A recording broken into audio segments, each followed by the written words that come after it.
A igreja de Roma era uma igreja que não foi fundada pelo autor dessa carta. Essa carta foi escrita por Paulo.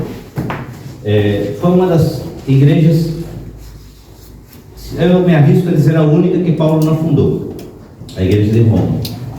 E essa igreja provavelmente ela começou mais ou menos na época em que, quantos lembram que em Pentecostes Pedro prega e 3.000 homens se convertem, depois prega novamente e 5.000 homens se convertem. Então, se vocês lembram esse contexto, existiam muitos judeus que estavam naquelas festas da Páscoa, que vieram de outras nações, ouviram a palavra, entenderam a mensagem da salvação e aí então entregaram sua vida a Jesus. E eles voltam então para suas terras. E provavelmente alguns que estavam aí moravam em Roma, e então aí começa a igreja de Roma.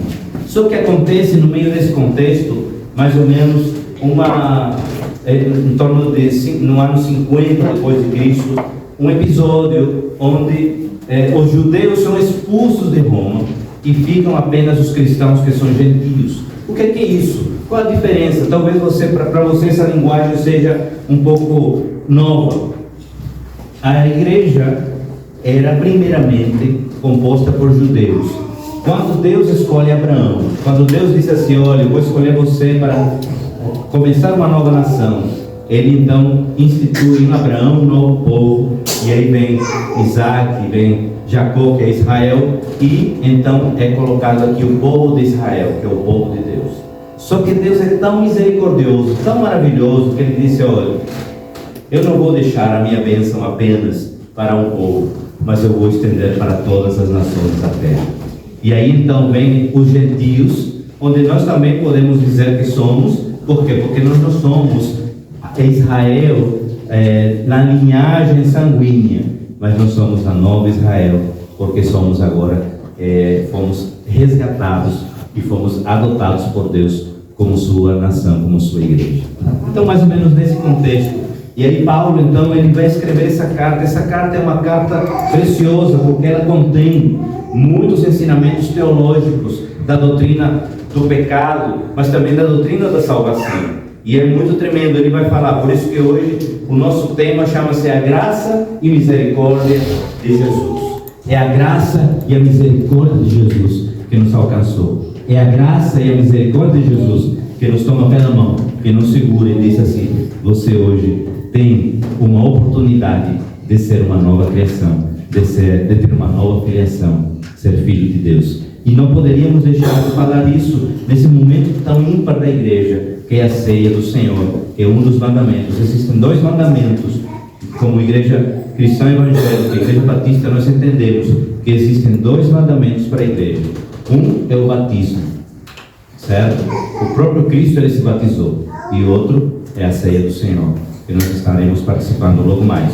Então é nesse contexto que Paulo, ele então vai começar a falar da sua primeira carta sobre o pecado e sobre a graça de Deus. E aí vem o verso 3 que diz assim: pois todos pecaram e destituídos estão da glória de Deus. Então é isso que nós vamos ver hoje. Só que eu queria me deter um pouco no verso 8, do capítulo 8, porque nós vamos ver umas coisas interessantes aqui. Antes disso, eu queria convidar você no verso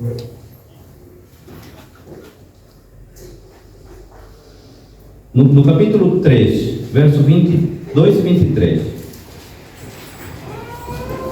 A partir do verso 21, verso 21. Capítulo 3 de Romanos, a partir do verso 21. Entretanto, nesses últimos tempos se manifestou uma justiça proveniente de Deus, independente da lei, mas da qual testemunham a lei e os profetas. Isto é, a justiça de Deus por intermédio da fé em Jesus Cristo, para todas as pessoas que creem, porquanto não há distinção. Veja bem, porque todos pecaram e destituídos estão da glória de Deus.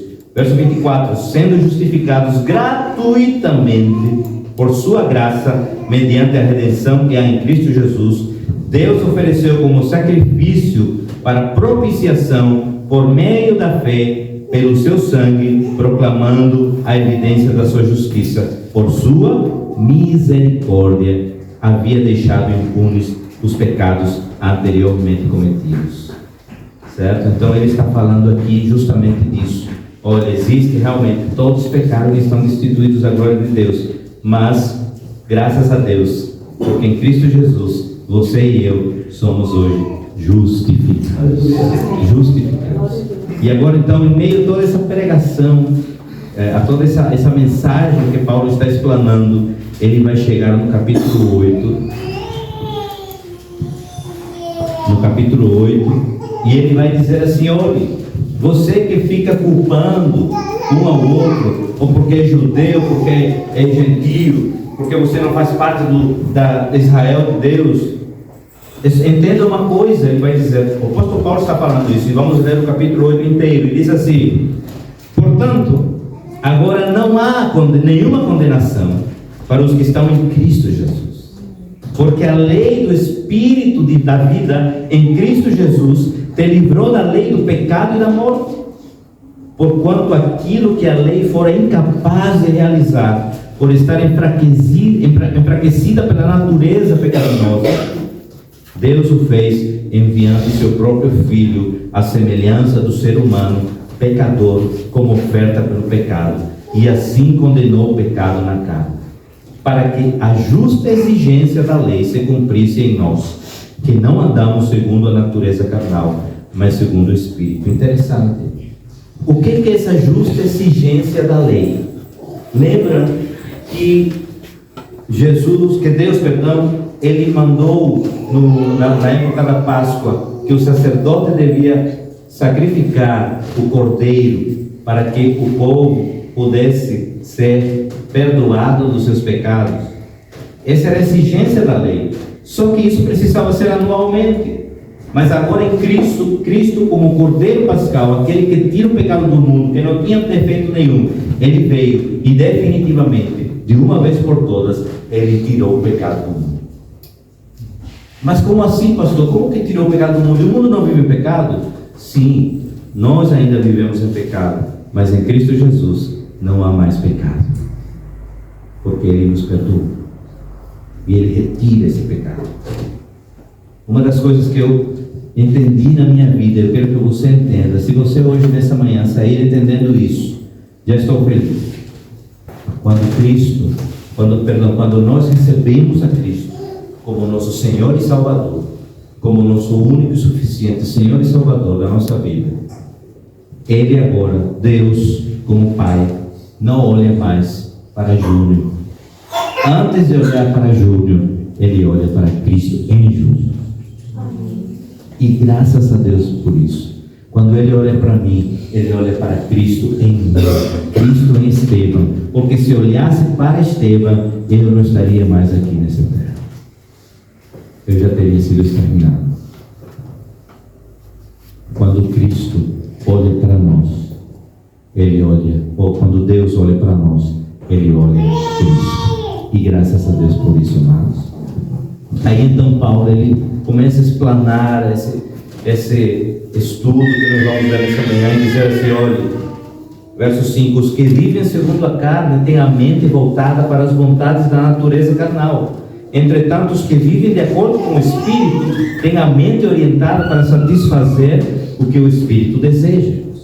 Pois o modo de pensar da carne é morte, mas a mentalidade do Espírito é vida e paz. Porque a mentalidade da carne é inimiga de Deus, pois não se submete à lei de Deus, nem consegue fazê-la. Os que vivem na carne não podem agradar a Deus. Isto é forte. Isso não quer dizer, é outra coisa que eu quero que você entenda também. Nós ainda estamos aqui nessa terra, ainda vamos pecar. Só que o pecado precisa ser na vida do cristão um acidente de percurso e não uma prática. Então, isso que precisamos ter em mente. Eu não vivo pecando porque, como Zeca Pagodinho, deixa a vida me levar. Não, eu peco porque em algum momento eu caí, mas preciso me levantar, pedir perdão e olvidar, esquecer aquilo que eu fiz. Nós precisamos entender isso. E aí então, diz assim, Verso 9: vós, contudo, não estáis debaixo do domínio da carne. É isso, essa é a nossa luta constante. Por isso que o apóstolo Paulo, em Efésios, vai dizer: olha, não vos embriagueis com vinho, mas enchei-vos do Espírito. Essa é a nossa luta constante. A gente precisa se encher do Espírito todos os dias. Para quê? Para matar a nossa carne, para matar o nosso eu, para que o nosso eu não venha sobressair, porque naturalmente esse eu, essa carne quer sobressair. E aí então diz assim: olha, se é que de fato o Espírito de Deus habita em vós, todavia, se alguém não tem o Espírito de Cristo, não pertence a Cristo. Porém, se Cristo está em vós, o corpo está morto por causa do pecado, mas o Espírito vive por causa da justiça. E se o Espírito daquele que ressuscitou dos mortos, a Jesus, habita em vós, aquele que ressuscitou dos mortos, a Cristo Jesus, igualmente vos dará a vida a seus corpos mortais, por intermédio do seu Espírito que habita em vós. Portanto, irmãos, cada vez que existe isso, portanto, ou seja, ele chega a uma conclusão: estamos em dívida, não para com a natureza carnal, mas para andarmos submissos a ela. Porque se viverdes de acordo com a carne, certamente morrereis. No entanto, se pelo Espírito fizerdes morrer os atos do corpo, vivereis. Portanto, todos os que são guiados pelo Espírito de Deus são filhos. Sabe como você vai entender e reconhecer que seu irmão é filho de Deus? Porque ele é guiado pelo Espírito de Deus. Se você vê alguém que diz que é filho, mas é guiado pela carne, então pode ajudar ele a entender que não está sendo um verdadeiro filho de Deus. E essa é uma das questões que nós precisamos vivenciar e nos vigiar. Dentro da igreja de Deus existem muitas pessoas que estão iludidas, pensando que são filhos, mas ainda não são. É muito forte isso, mas é uma verdade que nós precisamos declarar. Por quê? Porque nós precisamos estar alertas. Olha, não podemos nos enganar. Estar sentado domingo de manhã no culto, fazer parte do louvor, estar no ministério da igreja ativamente, não garantiza ninguém da salvação. A única coisa que pode nos garantizar a salvação é o sangue de Cristo na nossa vida. E é vivemos uma vida cheia do Espírito. E aí então vem, portanto, irmãos, verso 13: porque se viverdes de acordo com a carne, certamente morrereis. No entanto, se pelo Espírito fizerdes morrer os atos do corpo, vivereis. Portanto, todos os que são guiados pelo Espírito de Deus são filhos de Deus. Pois vós não recebeste um Espírito que vos escravize, para andardes uma vez mais atemorizados, mas recebeste o Espírito que os adota como filhos, por intermédio do qual podemos proclamar: Abba, Pai. Sabe o que significa Abba, Pai? Paizinho, Paizinho amado. Isso aqui é interessante.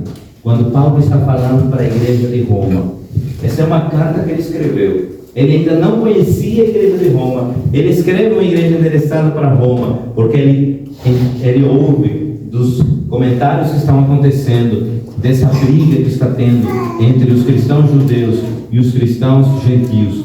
E ele disse: olha, meus filhos, vocês não receberam um Espírito que os escraviza, mas o Espírito que os adota como filhos. Esse termo adota como filhos é muito forte na cultura romana, principalmente, porque quando Paulo escreve, quando o Espírito Santo fala, quando a palavra fala, ela tem todo um contexto já para atingir o nosso coração. Paulo, ele sabia que na cultura romana, alguém que decidir adotar um filho, ele não poderia deserdá-lo. Se eu tinha um filho natural, eu poderia deserdá-lo. Mas se eu decidisse adotar um filho, jamais poderia deserdá-lo. E ele sabia disso. Então, era uma maneira. Ele está falando: olha, Deus é o nosso Pai, e Ele jamais vai nos deserdar. Ele jamais vai nos tirar. E aí então ele disse assim no verso 16: o próprio Espírito testemunha o nosso Espírito que somos filhos de Deus. Verso 17: se somos filhos, então também somos herdeiros, herdeiros de Deus e co-herdeiros com Cristo, se realmente participamos dos seus sofrimentos, para que da mesma maneira participemos da sua glória. E aí então no verso 18 ele vai dizer: estou absolutamente convencido de que os nossos sofrimentos presentes não podem ser comparados com a glória que nos será revelada. Amém.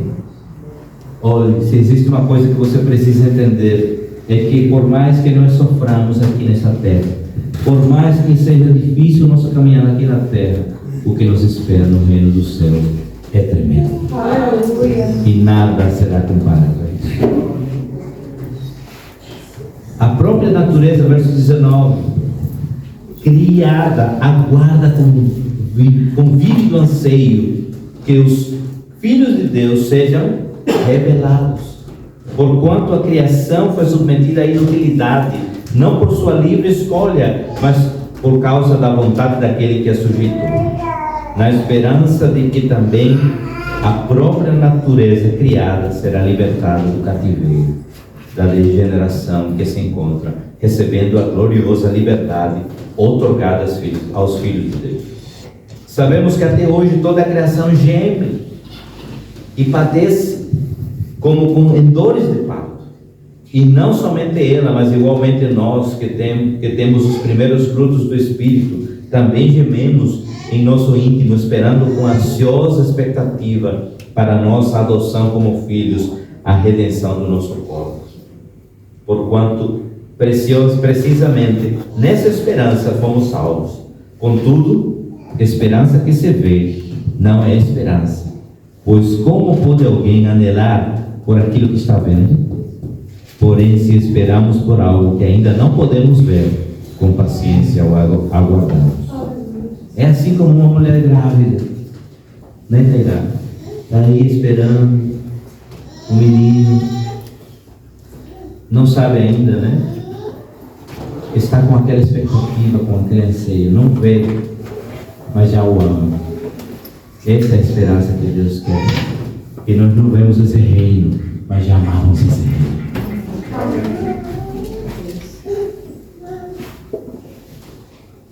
25, né?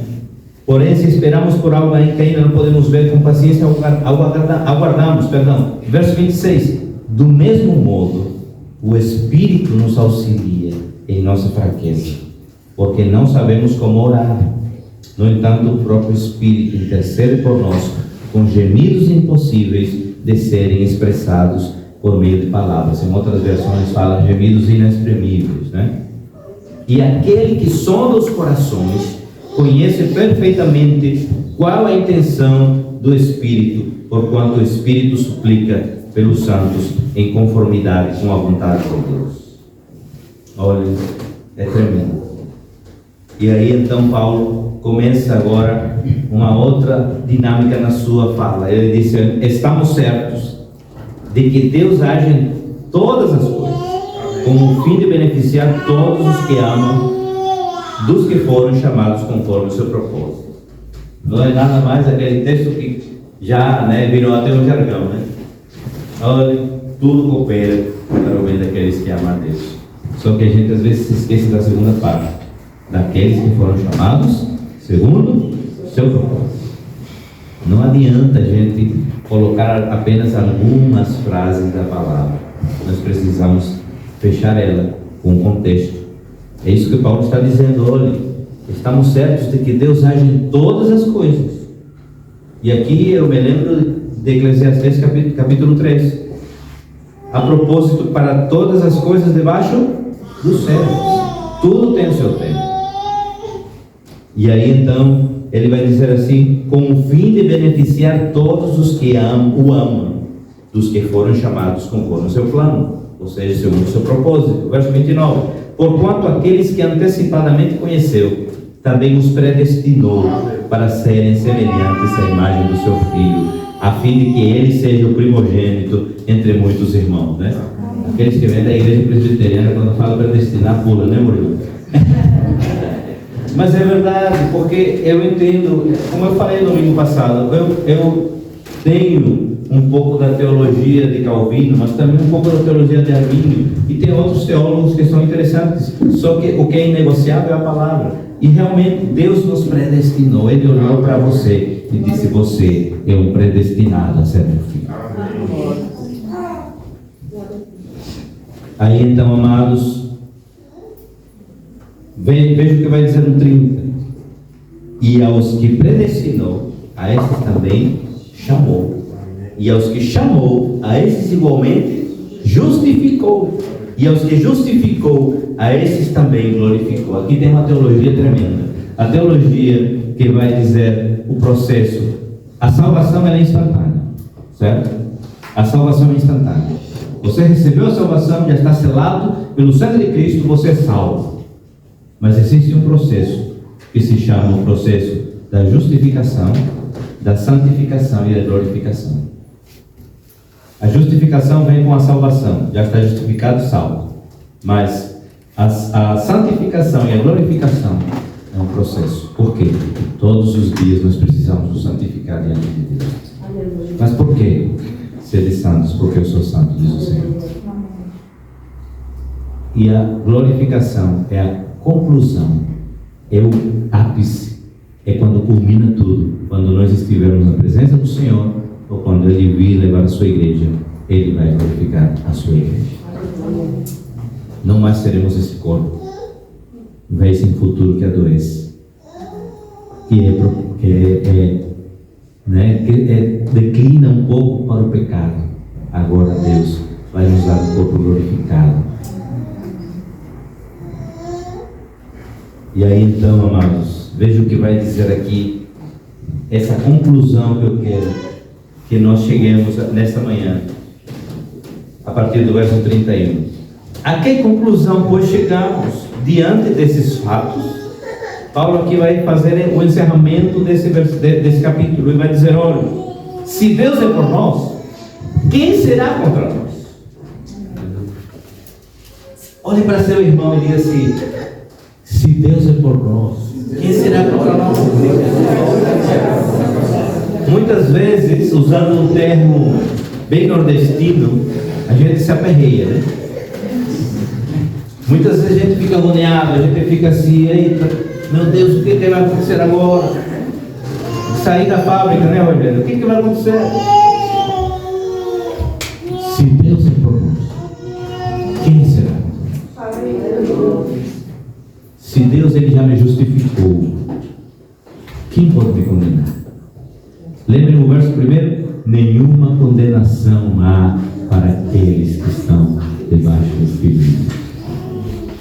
E aí então, diz assim, verso 32, aquele, está falando de Deus, aquele que não poupou seu próprio Filho, mas o entregou por todos nós, não nos concederá juntamente com Ele e gratuitamente todas as coisas? Todas as demais coisas? Qual é o Pai que ofereceu seu Filho, seu único Filho, e Ele não vai dar outros benefícios para você e para mim? Eu entendo que um pai humano, como nós somos, talvez somos limitados, mas a maior dádiva, o maior milagre, o maior que o ser humano pode receber nesse mundo, chama-se a tão grande salvação. Isso veio do Pai, por meio do Filho. Ele não poupou o seu próprio Filho, mas o entregou por todos nós. Amém. Como não nos considerar juntamente com Ele, gratuitamente, todas as demais coisas? A gente às vezes fica pensando: meu Deus, o que vai acontecer? Isso, aquilo. Não tenha medo. Se você está em Cristo, se você é chamado segundo o seu propósito, Deus faça os necessários, porque Ele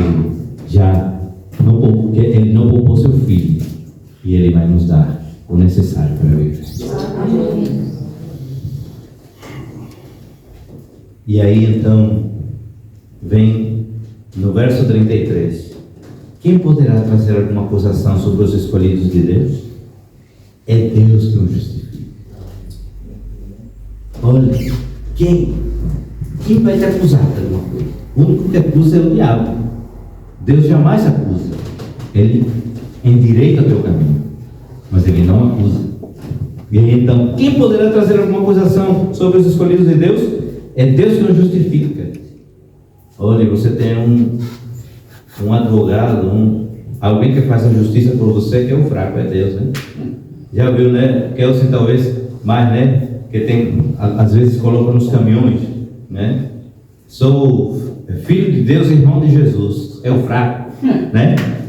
Quem já viu esses adesivos assim no Brasil mais, né?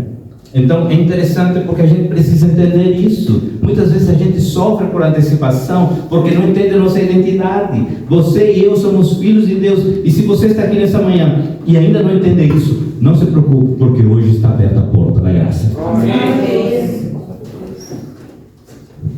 Verso 34: quem os condenará? Foi Cristo Jesus que morreu, e mais, Ele ressuscitou dentre os mortos e está à direita de Deus. Amém. E também intercede em nosso favor. Aleluia. Quem nos separará do amor de Cristo? Será tribulação, ansiedade, perseguição, fome, nudez, perigo, espada? Como está escrito: por amor de ti somos entregues à morte todos os dias, fomos considerados como ovelhas para o matador. Contudo, em todas as coisas somos mais do que vencedores por meio daquele que nos amou. Vamos ler isso aí em alto e bom som. 2, 3. Contudo, em todas as coisas somos mais do que vencedores por meio daquele que nos amou. Aleluia. Olhe, quando eu sou assim, talvez eu seja assim tranquilo, mas se existe uma coisa que me empolga, que me impulsiona, é quando eu leio a palavra de Deus. Sabe por quê? Porque ela é verdade. Porque ela é lâmpada para os nossos pés, para o nosso caminho. E porque cada vez que eu professo a palavra de Deus, eu estou proferindo vida e verdade. Então, com tudo, em todas as coisas, somos mais do que vencedores. Acho que a maioria aqui torce por algum time de futebol. Os homens, pelo menos. Né? Amém. Que não seja Flamengo, que não é. O que seja. Às vezes, a gente celebra, né, quando o nosso time ganha. Né? Só que aqui a palavra diz que você não é apenas vencedor. É mais.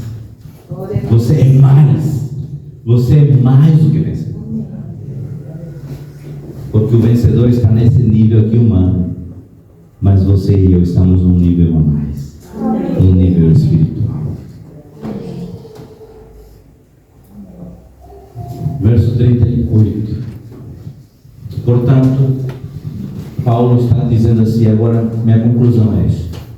Estou seguro de que nem a morte, nem a vida, nem anjos, nem demônios, nem o presente, nem o futuro, nem quaisquer poderes, nem altura, nem profundidade, nem qualquer outra criatura poderá nos afastar do amor de Deus que está em Cristo Jesus, nosso Senhor. Nada, absolutamente nada, meus amados.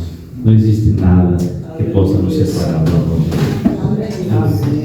Por mais que o mundo pregue o contrário, por mais que o sistema diga o contrário, mas se você guardar isso no seu coração, olhe, não existe nada.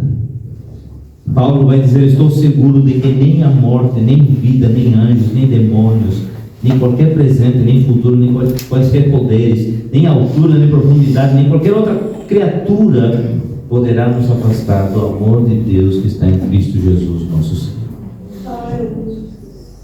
Ou seja, não existe nada. Não tenha medo. Não fique triste. Não fique choramingando. Eita, aconteceu isso, aconteceu aquilo. Volte seus olhos para o autor e consumador da sua fé, da nossa fé, que é Cristo Jesus.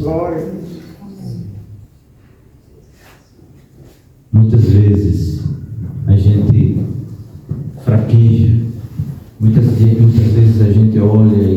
não tem mais jeito para mim. E eu quero te dizer nesta manhã, existe sim uma solução. Há uma esperança, há uma saída. E essa saída, essa esperança, essa solução, esse caminho, chama-se Jesus Cristo.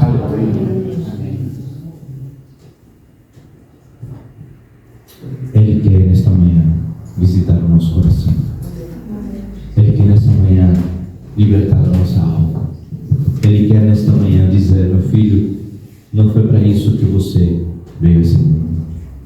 Ele quer dizer: minha filha, não foi para isso que eu trouxe você a esse mundo.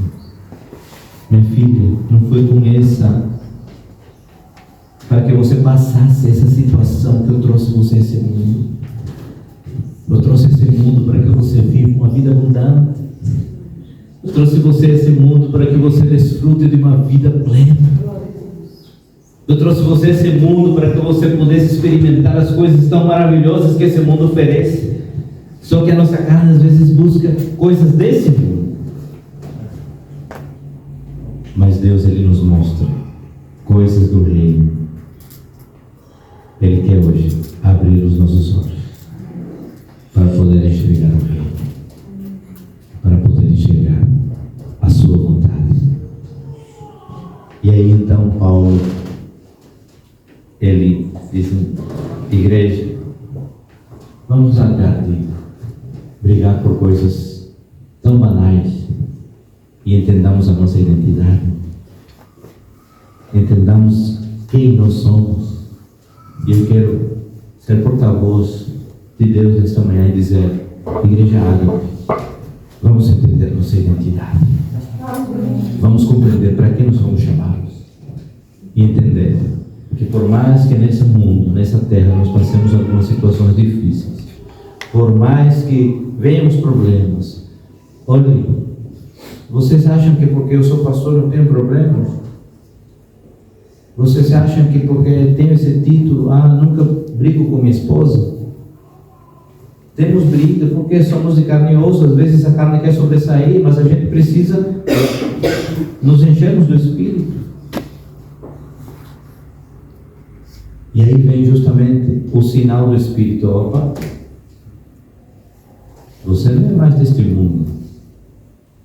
Quem conduz a sua vida sou eu. Baixa a bola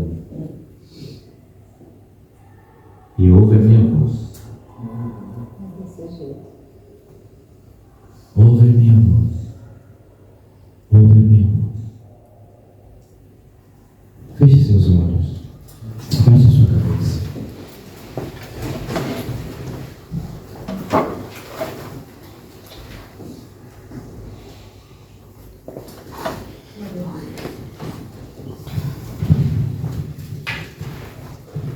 Não sei em que circunstância você chegou nesta manhã. Eu não sei aquilo que você tem passado, a situação que você está enfrentando. A única coisa que eu sei é que Deus, Ele trouxe você com um propósito. Ele não trouxe você aqui à toa.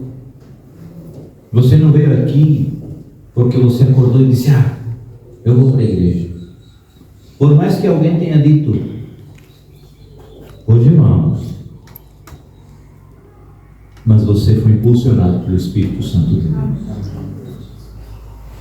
E eu creio que Deus tem um propósito tremendo na sua vida.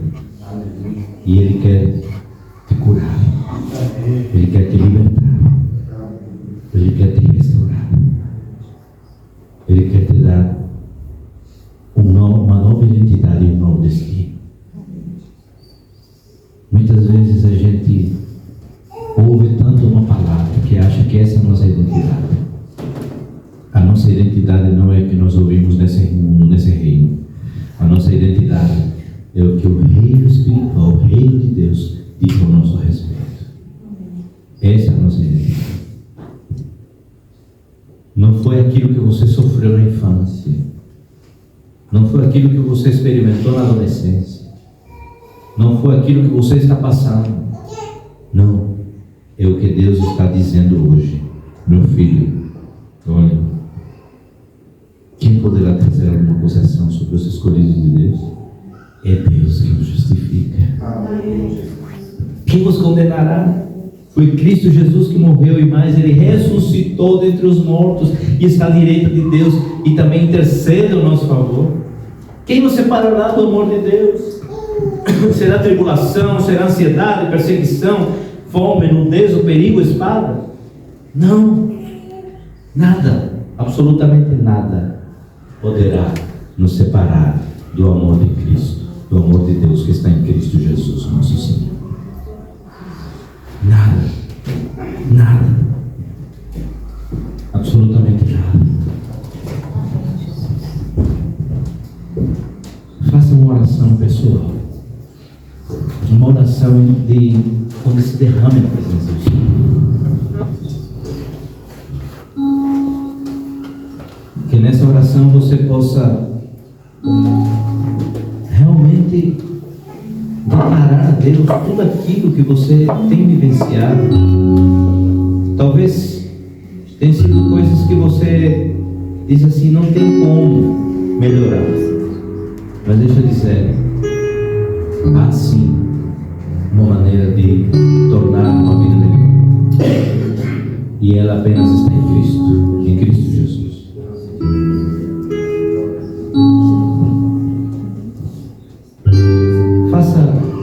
Se você nessa manhã ainda não teve um encontro com Cristo, quando eu falo encontro, não me malinterprete, mas quando eu falo encontro é você nunca tomou uma decisão própria, uma decisão de viver uma vida conforme aquilo que Deus tem.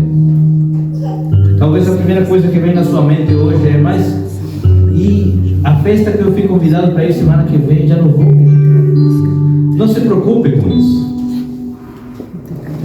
porque nenhum de nós sabemos se amanhã estaremos com vida. A única certeza que temos é que para algum lugar nós vamos. E qual é a sua escolha? Porque apenas existem dois lugares: existe o inferno e existe o céu. E com isso eu não quero colocar medo em você. Eu quero dizer, olha, verdadeiramente há uma solução, há um caminho, há uma esperança. Se você quer nessa manhã fazer essa oração comigo, eu quero que você, mesmo sentado, repita essa oração. Diga assim no seu íntimo: Pai amado, eu sei que não tenho sido o filho ou a filha que o Senhor tem desejado. Muitas vezes tenho entristecido o teu coração. Muitas vezes tenho me deixado levar pelo pecado. Muitas vezes tenho ouvido mais a voz da minha carne. E eu tenho vivido uma vida ao meu bel prazer, segundo o que eu quero fazer. Mas hoje eu quero entender o meu propósito. Hoje eu quero compreender a minha identidade e o meu destino. Porque eu sei que contigo eu tenho um propósito, uma identidade e um destino. Pai, como a tua palavra diz, todos pecaram e estão destituídos da graça de Deus, da glória de Deus. Me ajuda nesta manhã a poder voltar para o lugar onde o Senhor tem para mim, que é a tua glória, que é o teu reino. Senhor, nesta manhã eu quero reconhecer a Jesus Cristo como meu único e suficiente Senhor e Salvador. Te receba o meu coração, escreve meu nome no livro da vida.